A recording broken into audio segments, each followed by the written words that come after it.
ये कहानी एक डॉक्टर की है जिसका नाम जिन चेन्ही था। वो एक बच्ची को बचा रहा था जब देश में लड़ाई चल रही थी। तभी उसे गोली लग गई और वो मर गया। लेकिन उसकी मौत के बाद वो एक दूसरी दुनिया में पहुंच गया। एक कहानी की दुनिया में जो उसने कुछ दिन पहले ही पूरी पढ़ी थी। उस दुनिया का नाम था मुरिम। उस दुनिया में वो कोई खास किरदार नहीं बना, बस एक साइड का कैरेक्टर बन गया। लेकिन वहां उसकी मुलाकात एक बहुत ही बड़े डॉक्टर से हुई। अब वह जगह जहां लड़ाई शुरू हो चुकी थी। एक डॉक्टर जमीन पर गिरा हुआ था, जोर जोर से सांस ले रहा था। जिनको लग रहा था कि इंसानों को ऐसे काम नहीं करने चाहिए जिनकी वो आदत में नहीं होते। उसे याद आया कि ये सब तो उस नौकरी की वजह से हो रहा है जो उसके दोस्त ने उसे दी थी। उसे ये भी याद आया कि उस दिन वो हॉस्पिटल में था और उसके दोस्त ने उसे आकर बोला था कि मेडिकल वॉलंटियरिंग के लिए ऑर्डर आ गया है और वो चाहता था कि जिन उसके साथ वहां चले। जिन हैरान हो गया था कि उसका दोस्त उस जगह क्यों जाना चाहता है जहां बार बार बुरा ही होता है। जब जिन उस समय को याद करता है, उसे लगता है कि उस दोस्त के साथ जब भी उसने कुछ किया कुछ भी अच्छा नहीं हुआ। उसका दोस्त कहता है कि ये सब अनुभव के लिए है और उसने जिन का नाम भी अपने आप उस लिस्ट में डाल दिया था, लेकिन जिन ने साफ मना कर दिया था क्योंकि वो नहीं जाना चाहता था। ये उसे कभी अंदाजा नहीं था कि जिस जगह वो वॉलंटियर बनकर जा रहा है वहां लड़ाई शुरू हो जाएगी। जब वो वहां पहुंचा तो देखा हर तरफ घायल लोग पड़े थे। जमीन पर लेटने तक की जगह नहीं थी। वो उस सिविल वॉर को गालियां देने लगा। फिर भी एक डॉक्टर होने की वजह से उसने हार नहीं मानी। वो सबका इलाज करने लगा। उसने अपने साथियों से पूछा कि क्या उनके पास कोई और खून रोकने की दवा है, लेकिन उसके साथी ने कहा जो दिया था वही आखिरी था। जिन जानता था कि वो डॉक्टर है और इसलिए उसे जो बन पड़े करना ही होगा। इलाज करते वक्त दो लोग उसकी तरफ भागते हैं और उनके पीछे एक सैनिक भी भागता हुआ आता है। वो सैनिक चौंक जाता है कि दुश्मन तो अंदर तक घुस आए हैं। फिर वो सैनिक उस कैंप में घुस जाता है जहां वो लोग छुपे होते हैं। जब वो सैनिक एक औरत और उसके बच्चे पर बंदूक तानता है तो जिन उन्हें बचाने के लिए उनके सामने खड़ा हो जाता है। सैनिकों को कोई फर्क नहीं पड़ता और वो जिन पर गोलियां चला देते हैं। बच्चे और उसकी मां डरकर चिल्लाने लगते हैं। जिनको लगता है कि उसने जो किया वो सही था। आखिर वो एक डॉक्टर था। उसे इतना दर्द हो रहा था जैसे किसी ने पूरे शरीर को तोड़ दिया हो। वो गिरने लगता है और सोचता है, क्या अब मैं मरने वाला हूं? कुछ समय बाद जिनकी आंखें खुलती हैं, वो इधर उधर देखता है और सोचता है कि वो जंगल में कैसे आ गया। वो अपनी आंखें मसलता है और सोचता है, मैं यहाँ क्यों लेटा हूं? मैं यहाँ कर क्या रहा हूं? फिर वो अपने हाथों को देखता है और डर जाता है। उसके हाथ बहुत छोटे हो गए हैं, जैसे किसी बच्चे के हों। उसके हाथों पर खून भी नहीं है। उसे याद आता है कि वो तो मर गया था। अब वो बैठकर सोचता है, ये जगह कहाँ है और मैं एक बच्चे के शरीर में क्यों हूं? आगे देखता है तो चौंक जाता है। कई लाशें पड़ी हैं और गाड़ियां टूटी हुई हैं। वो खुद को चुटकी काटता है, क्या ये सपना है? लेकिन नहीं, ये सपना नहीं है और कोई फिल्म की शूटिंग भी नहीं है क्योंकि यहाँ खून की बदबू बहुत तेज है। फिर वो एक लाश के पास जाता है और देखता है, ये एक असली इंसान की लाश है जो आधे में कटी हुई है। वो सोचता है, ये कैसी तलवार है जो किसी को एक ही वार में दो टुकड़ों में काट सकती है। फिर उसे लगता है, इस लाश पर गोली के निशान नहीं हैं और इसके कपड़े भी अजीब हैं। उसे अब यकीन होने लगता है कि वो किसी मुहिम की दुनिया में आ गया है। वो सोचता है, ये सब बहुत अजीब है, लेकिन मेरा दिमाग अभी भी ठीक से काम कर रहा है। उसे पूरा यकीन हो जाता है कि ना ये वो रेगिस्तान है जहां वो मरा था और ना ही कोरिया। और अब तो वो किसी छोटे बच्चे के शरीर में है। वो आगे खड़ी गाड़ी को देखता है, सब खाली है। उसे लगता है कि शायद कुछ डाकू या लुटेरे यहां आए थे और इन लोगों पर हमला किया था। लाशें अभी सख्त नहीं हुई थीं, यानी मौत को अभी 2 घंटे भी नहीं हुए। उसे लगता है कि उसे जल्दी से यहां से निकल जाना चाहिए, इससे पहले कि लुटेरे वापस आ जाएं। वो जैसे ही वहां से जाने लगता है, उसे किसी की आवाज आती है। कोई मदद मांग रहा था। वो सोचता है, क्या कोई अब भी जिंदा है? वो उस आदमी के पास जाता है और पूछता है, क्या आप ठीक हैं? वो आदमी उसे एक पोटली देता है और कहता है, इसे मेरी पत्नी को दे देना। मैं तो मरने को तैयार हूं, लेकिन मेरी बीवी को जिंदा रहना है। जिन ये सुनकर कुछ देर सोचता है, फिर कहता है, मैं खून रोकने की कोशिश करूंगा। वो उस आदमी के जख्म को देखता है। जख्म बहुत बड़ा था, लेकिन अंदरूनी अंगों को नुकसान नहीं हुआ था। ये किस्मत की बात थी, लेकिन खून बहुत बह चुका था। जिनको पता होता है कि अब उसे पट्टी बांधने के लिए कुछ चाहिए, वो उस पोटली को खोलकर उसमें कुछ काम की चीजें ढूंढता है। अचानक उसे एक सुई मिलती है। वो अपने बाल तोड़ता है और उसे धागे की तरह इस्तेमाल करता है। उसे पता था कि साफ सफाई की कोई उम्मीद नहीं है। फिर भी वो सुई में बाल डालता है और आदमी से कहता है, थोड़ा दर्द होगा, लेकिन सहना पड़ेगा। जैसे ही वो टांके लगाना शुरू करता है, आदमी दर्द से कराहने लगता है। कुछ देर बाद जिन उस जख्म को पूरी तरह सिल देता है और सोचता है, अच्छा हुआ ये हो गया। आदमी उसका शुक्रिया अदा करता है, लेकिन जिन कहता है, इससे ज्यादा मैं कुछ नहीं कर सकता। साफ सफाई का ध्यान नहीं रख पाया, हो सकता है तुम्हें इन्फेक्शन हो जाए। जिन भगवान में विश्वास नहीं करता, लेकिन उसे उस आदमी की इच्छा पर यकीन होता है। एक पति जिसकी पत्नी गर्भवती है और जो उसका इंतजार कर रही है, वो पोटली में पड़े सारे सिक्के और जूते भी वापस रख देता है। उसे उम्मीद है कि वो आदमी बच जाएगा। थोड़ी देर बाद जिन और जख्मी लोगों का इलाज करता है, उसे बहुत थकान महसूस होती है। वो सोचता है कि पिछली जिंदगी में जब वो बड़ा था तब भी ये सब करना मुश्किल था। अब तो वो एक बच्चे के शरीर में है। वो चारों तरफ नजर डालता है और सोचता है, शायद अभी कुछ और लोग जिंदा हों। फिर वो आसपास खोजबीन करने लगता है और उसे लगता है कि ज्यादातर लोग मर चुके हैं, लेकिन कुछ की सांसें अभी भी चल रही हैं। जिन सोचता है कि वो उन्हें पहली मदद तो दे सकता है, लेकिन उसके पास कोई और मदद नहीं है। अगर ऐसा ही चला तो सब एक एक करके मर जाएंगे। ये सोचकर वो गुस्से में आ जाता है।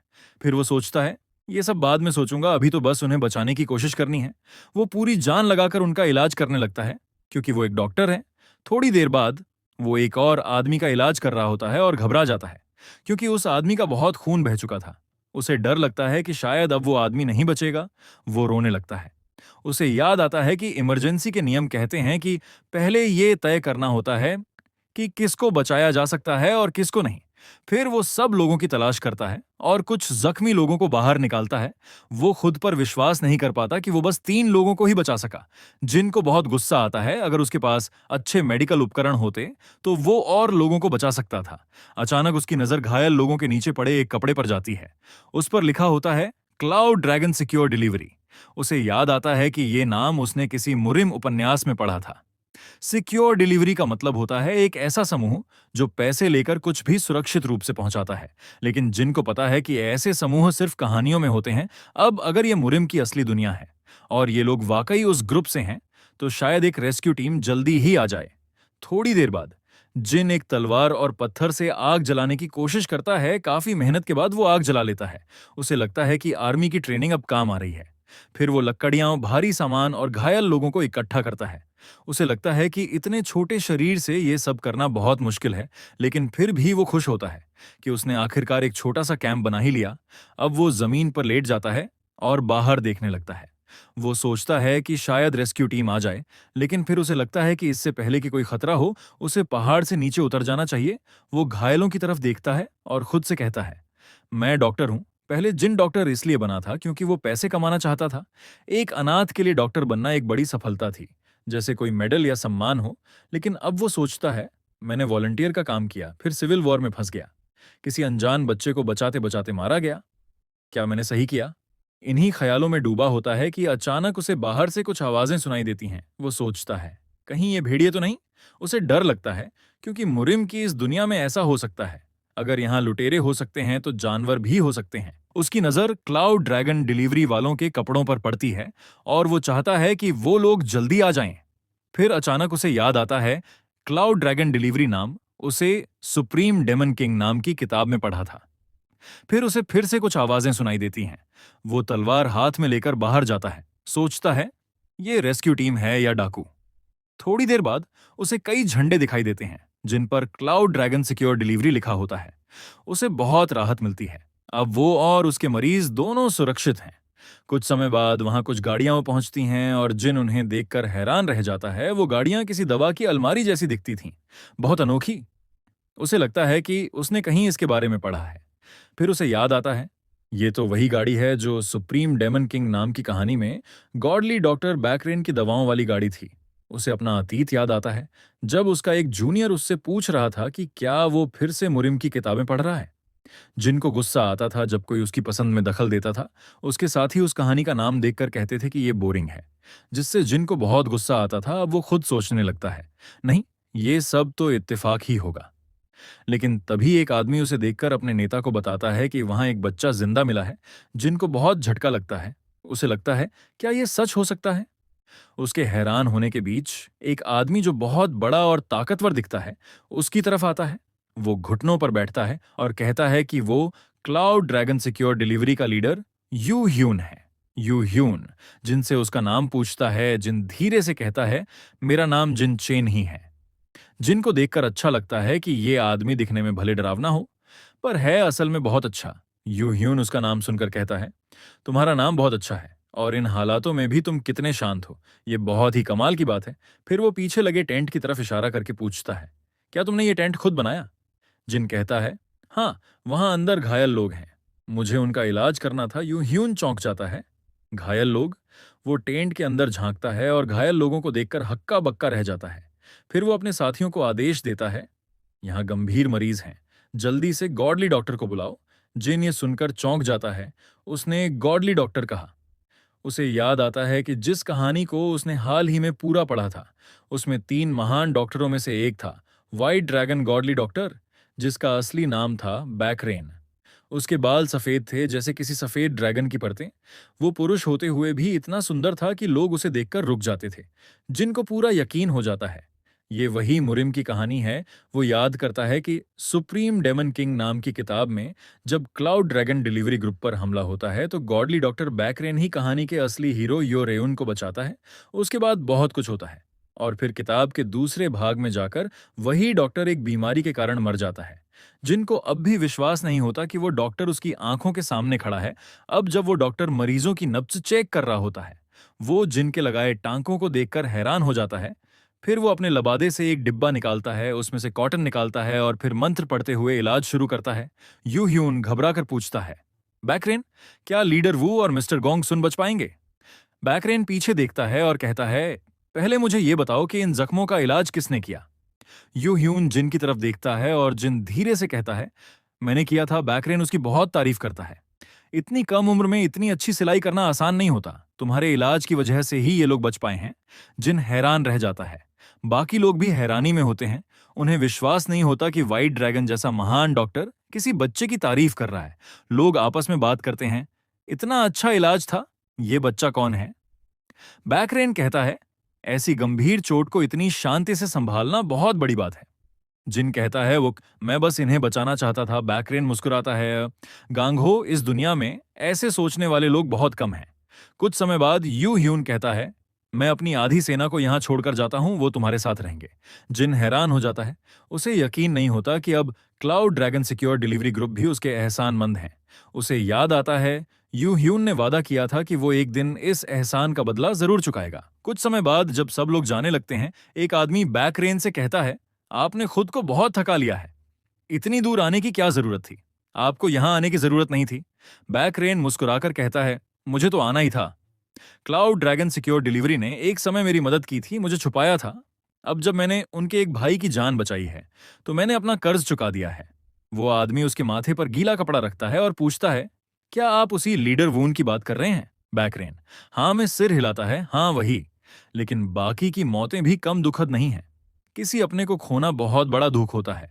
उसका साथी कहता है, अब तो आपने अपना कर्ज चुका दिया है। बैकरेन सोचता है, शायद हाँ, अगर हम उधार का हिसाब रखें। लेकिन उसका साथी जानता है कि उसने अपनी ताकत से बहुत ज्यादा किया है। वो कहता है, आप जानते हैं कि 9 क्लाउड एब्सोल्यूट पल्स को कंट्रोल करना कितना मुश्किल है। बैकरेन जानता है कि उसकी उम्र ज्यादा नहीं बची है और वो खुद सोचता है, मैं 40 साल से ऊपर कैसे जिंदा हूं? मुझे तो बहुत पहले मर जाना चाहिए था। यूं ही उनको उसकी बात सुनकर चिंता होती है और वो कहता है, ऐसी बातें मत कहिए। बैकरेन मुस्कुराकर कहता है, मैं एक शिष्य बनाना चाहता हूं। मुझे पता है मेरी उम्र ज्यादा नहीं बची है, लेकिन वो बच्चा इसके लायक है। यूं ही उन गुस्सा करता है, आपको पता है कि ये आपको और जल्दी मार सकता है, फिर भी आप जिद कर रहे हैं। बैकरेन कहता है, हाँ, पर वो बच्चा सच में खास है। यू ह्यून जानता है कि बैकरेन की जिद के आगे कोई नहीं जीत सकता, तो वो हार मान लेता है। दूसरी तरफ जिन बेहोश पड़ा होता है, उसे एक जानी पहचानी खुशबू आती है, जैसे बचपन में बाजार जाते समय आती थी। उसकी आंखें खुलती हैं और वो खुद को किसी अजीब सी जगह में पाता है। तभी बैकरेन आता है और कहता है, थोड़ा और आराम करो। जिन चौंक जाता है, सब लोग उसे बहुत ध्यान से देख रहे थे। फिर वो उस बच्चे को देखता है जिसका उसने इलाज किया था उसे। बाकी 2 घायलों की चिंता होती है और वो पूछना चाहता है कि वो कहाँ हैं। बैकरेन कहता है, ये क्लाउड ड्रैगन सिक्योर डिलीवरी का बेस है। वो आगे बताता है कि तुम पूरी यात्रा में बेहोश ही थे, इसलिए हमने तुम्हें कुछ नहीं कहा। जिन उसे नजदीक से देखता है और सोचता है, ये तो किसी सेलिब्रिटी जैसा दिखता है और ये मुझसे इतने अच्छे से बात कर रहा है। उसे अजीब लगता है कि इतना बड़ा डॉक्टर उससे इतनी इज्जत से बात कर रहा है। बैकरेन कहता है, अगर तुमने उस समय तुरंत इलाज न किया होता तो सबकी जान चली जाती। तुम्हारा इलाज ही उनकी जिंदगी की सबसे बड़ी उम्मीद थी।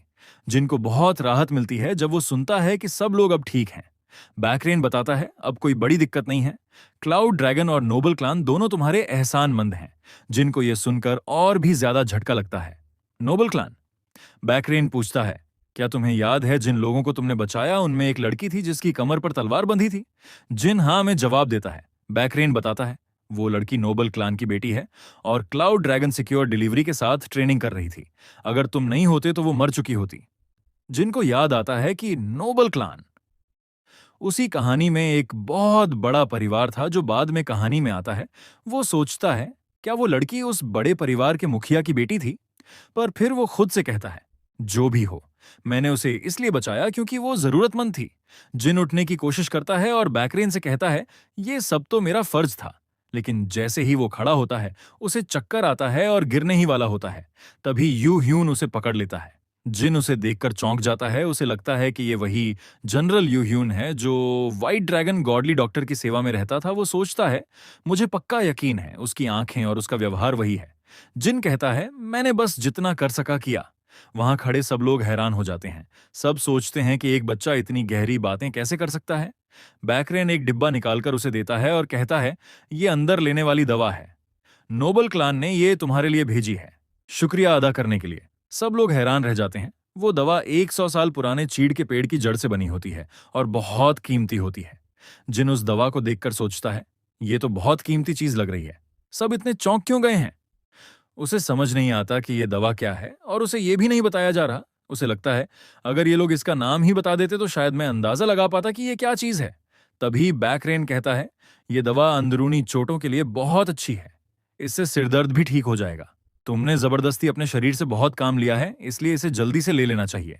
जिन सोचता है, अगर ये अंदर की चोटों के लिए है तो शायद ये किसी तरह का एलिक्सिर, यानी बहुत असरदार दवा है। फिर वो सोचता है, ठीक है, डॉक्टर ने कहा है तो मरीज को सुनना चाहिए। वो दवा ले लेता है, उसे घूरता है, फिर निगल लेता है और दोबारा सो जाता है। कुछ समय बाद यू ह्यून बैकरेन से पूछता है, क्या आप वाकई उस बच्चे को अपना शिष्य बनाना चाहते हैं? बैकरेन सिर हिलाकर हाँ करता है। यू ह्यून कहता है, मुझे लगता नहीं कि कोई भी इंसान आपके जैसा गुरु बनने का मौका छोड़ना चाहेगा, लेकिन फिर भी मुझे चिंता है। बैकरेन मुस्कुराकर कहता है, मुझे भी डर है कि शायद ये बच्चा मना कर दे। यू ह्यून हैरान हो जाता है, क्या मतलब? बैकरेन एक सुई उठाता है और कहता है, थोड़ा मेहनत वाला तरीका अपनाना होगा, तभी उसका मन बदलेगा। यू ह्यून डर जाता है। उसे लगता है कि बैकरेन कुछ बहुत बड़ा कदम उठाने वाला है, लेकिन वो जानता है कि अब कुछ कहने का कोई फायदा नहीं। फिर बैकरेन धीरे से जिन की तरफ बढ़ता है, सुई को उसके माथे के पास लाता है और कोई मंत्र पढ़ने लगता है। यू ह्यून ये सब देखकर सोचता है, मुझे नहीं पता कि मुझे उसके लिए दुख महसूस करना चाहिए या जलन, क्योंकि अब उसका जीवन आसान नहीं रहेगा।